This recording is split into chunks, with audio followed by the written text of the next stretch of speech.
Hello दोस्तों, welcome back on my YouTube channel. और आज की वीडियो के अंदर हम लोग सीखने वाले हैं भूमंडलीकरण किसे कहते हैं। जी हाँ, भूमंडलीकरण की परिभाषा को हम समझेंगे, उसके बाद समझेंगे भूमंडलीकरण की विशेषताएं। तो चलिए, सबसे पहले हमारा जो प्रश्न आता है वो आता है भूमंडलीकरण किसे कहते हैं। अब देखिए, भूमंडलीकरण दो शब्दों से मिलकर बनता है। पहले हम इसके शाब्दिक अर्थ को समझेंगे, फिर इसकी डेफिनेशन को समझेंगे। ठीक है, देखो, भूमंडलीकरण दो शब्द से मिलकर बनता है। एक है भू। अब भू का अर्थ क्या है? भू का अर्थ है भूमि। ठीक है, और मंडलीकरण का अर्थ होता है, मंडलीकरण का अर्थ है यहां पर एक होना। मंडली मतलब क्या होता है? आपने सुना होगा, मंडल या मंडली क्या होती है? एक संगठन होता है ना। तो एक होना यानी पूरी भूमि का क्या होना, एक होना ही क्या कहलाता है? भूमंडलीकरण।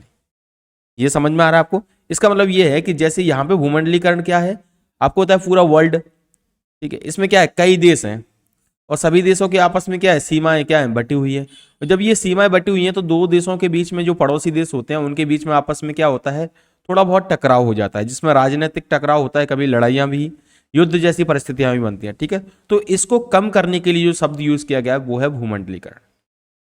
तो भूमंडलीकरण की परिभाषा क्या है, जब पढ़ते हैं तो क्लियर हो जाएगा आपको कि जब विश्व के सभी देश भौगोलिक राजनीतिक मतभेदों को भूलकर, यानी कि चाहे वो भौगोलिक यानी कि सीमाओं पे जो लड़ाई चल रही है उन सबको भूलकर, और राजनीतिक जो भी उनकी जो लड़ाइयां चल रही हैं उन सबको भूलकर आपस में एक दूसरे के साथ आर्थिक, व्यापारिक और तकनीकी सहयोग करते हैं। आर्थिक मतलब क्या है? पैसे का लेन देन करते हैं, व्यापार करते हैं एक दूसरे के साथ, और तकनीकी सहयोग यानी तकनीक को क्या करते हैं, एक दूसरे से शेयर करते हैं, जिससे सभी देशों में क्या है, आपसी संबंध सुधरते हैं। ठीक है, ये सब करेंगे तो क्या होगा, व्यापार करेंगे तो एक दूसरे के साथ आपसी संबंध सुधरते हैं, और इसको ही कहा जाता है भूमंडलीकरण। भूमंडलीकरण का मतलब समझ में आ गया? यानी देश क्या करें, आपसी लड़ाई को भूलकर एक दूसरे के साथ सहयोग की भावना करें और एक दूसरे के साथ क्या करें, व्यापार करें। तो इसको ही बोला जाता है भूमंडलीकरण। क्लियर हो गया? जैसे भूमंडलीकरण को बढ़ाने के लिए कुछ एग्जाम्पल दिए हुए हैं, जैसे विश्व स्वास्थ्य संगठन WHO, विश्व में कहीं पे भी अगर कोई बीमारी होती है, कोई आपदा आ जाती है, तो ये जो संगठन है, जो विश्व के सभी देशों ने मिलकर बनाया, ये क्या करता है, उसकी हेल्प करता है।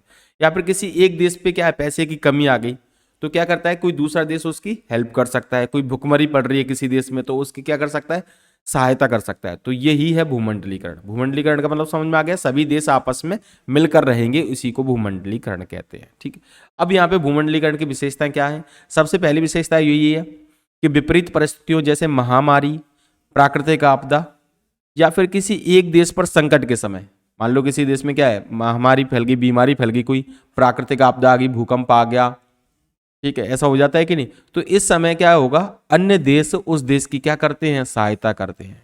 वो किसके कारण? भूमंडलीकरण के कारण। पहली बात क्लियर हो गई। दूसरा पॉइंट क्या है, एक देश अपनी तकनीक को दूसरे देश के साथ साझा करता है। जैसे मान के चलो, कोविड की दवाई भारत में बनी है कि नहीं, तो वो अपने देश में ही नहीं रख रहा, और देशों को, जिन देशों को कोविड की दवाई की जरूरत है, कोरोना की दवाई की, उन देशों को भी क्या कर रहा है, सप्लाई कर रहा है। तो ये किसके कारण है? ये भी भूमंडलीकरण के कारण हुआ है। ठीक है, जैसे एक देश में कोई तकनीक आई है, तो वो क्या करेगा, दूसरे देश को भी उस तकनीक को क्या करेगा, शेयर करेगा, जिससे दूसरा देश भी क्या कर सके, आर्थिक रूप से और सामाजिक रूप से साथ चल सके।